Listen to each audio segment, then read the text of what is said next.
ছাদ বাগানে সবাইকে স্বাগতম। তো বন্ধুরা, আজকে পান্ডানাস গাছ নিয়ে কিছু কথা আলোচনা করব। দেখুন, এই গাছটিকে পান্ডানাস গাছ বলেও লোকে জানে, আবার অনেক নার্সারিতে দেখছি যে এই গাছটিকে ইয়েলো স্পাইডার প্লান্ট বলে বিক্রি করছে। তো অনেকেই জানেন যে এটা ইয়েলো স্পাইডার প্লান্ট। তো যাই হোক, যেই নামেই চিনে থাকুন, পান্ডানাস কিংবা স্পাইডার প্লান্ট, তবে আজকের মূল কারণ হচ্ছে এই গাছগুলোকে আমরা যত্ন কিভাবে করব, কী ধরনের মাটিতে বসাবো, কী খাবার দেব, কোথায় রাখবো, কতটা জল দেব, সব কিছুই বলবো আজকের এই ভিডিওতে।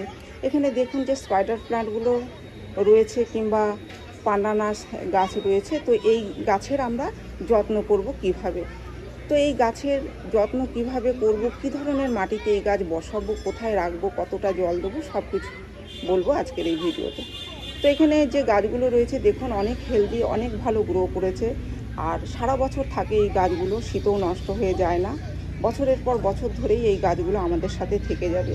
তবে 1 বছর পর কিংবা 1.5 বছর পর পর এই গাছকে যদি একই টবে রাখতে হয়, তাহলে গাছ বের করে কিছুটা শিকড় কাটাই ছাঁটাই করেই আবার নতুন করে মাটি তৈরি করে এই গাছকে বসিয়ে দিতে হবে, তাহলে এই গাছ ভালো থাকবে। এই গাছে রোদ্দুরের প্রয়োজন আছে, কম রোদ্দুরেও এই গাছগুলো ভালো হয়, আবার বেশি রোদ্দুরেও ভালো হয়। তবে ছায়াযুক্ত স্থানে রাখলে এই গাছ ভালো হবে না। আর এই গাছে জল তখনই দেবেন যখন দেখবেন মাটি শুকিয়ে যাচ্ছে। এই গাছের মাটি তৈরি করবেন, আমি যেরকম প্রত্যেকটা টবই কিন্তু মাটির টব দিয়েছি। তো আমি 4 ভাগ মাটির সাথে 1 ভাগ বালি, 1 ভাগ জৈব সার আর 1 ভাগ কোকোপিট মিশিয়ে এই গাছ বসিয়েছি। তো এইটুকু সামান্য পরিচর্যা করলেই কিন্তু এই গাছকে সারা বছর ভালো রাখা যায়। এই গাছের চারা থেকে নতুন নতুন গাছ করা যায়। এদিকে দেখুন, আমি বেশ কিছু চারা আলাদা করে করে এই যে বসিয়েছি প্যাকেটে, আর এগুলো বেশ বড় হয়েছে, এগুলোকেও টব দিয়ে দেবো। আবার এর থেকেও চারা বের হচ্ছে, এই যে এগুলো সব সাইড থেকে ছোট ছোট চারা বের হচ্ছে।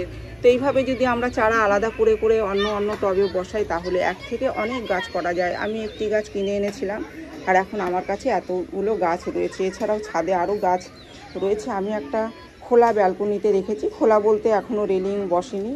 তো এই ব্যালকনিতে, বারান্দায় আপনারা এই গাছকে রাখতে পারেন। এই গাছের পাতা পড়ে নোংরা হওয়ার কোনো ভয় নেই, কারণ এই গাছের পাতাগুলো শুকিয়ে একদম গাছের গোড়াতেই থাকে। একটু টান দিলেই দেখবেন শুকনো পাতা উঠে আসছে। তো এইভাবে গাছকে একটু পরিষ্কার পরিচ্ছন্ন করে রাখতে হবে, তাহলেই দেখবেন ভালো থাকবে। প্রতি মাসে একবার করে যে কোনো জৈব খাবার এই গাছে দিতে পারেন।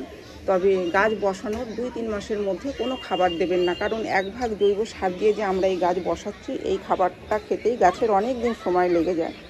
তো সেই কারণে 2 থেকে 3 মাস পরে আপনারা খাবার দেওয়া শুরু করবেন। প্রতি মাসে একবার করে খাবার দিয়ে যাবেন। আমি যে কোনো জৈব তরল সার দিয়ে থাকি, কখনো গোবরের সার ভিজিয়ে জল দিই, আবার কখনো হালকা পাতলা করে সর্ষের খোল ভিজিয়ে সেই জলটাও দিই, কখনো কলার খোসা ভিজিয়ে জল দিই, কখনো আলুর খোসা পচিয়ে সেই জলটাও দিয়ে থাকি।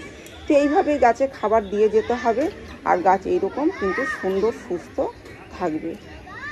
তো এই ছিল আজকের ভিডিওটি আমি এখানেই শেষ করছি। যদি ভিডিও ভালো লেগে থাকে তাহলে একটি লাইক করবেন, কমেন্ট করে জানাবেন, আর চ্যানেলটিকে সাবস্ক্রাইব করবেন।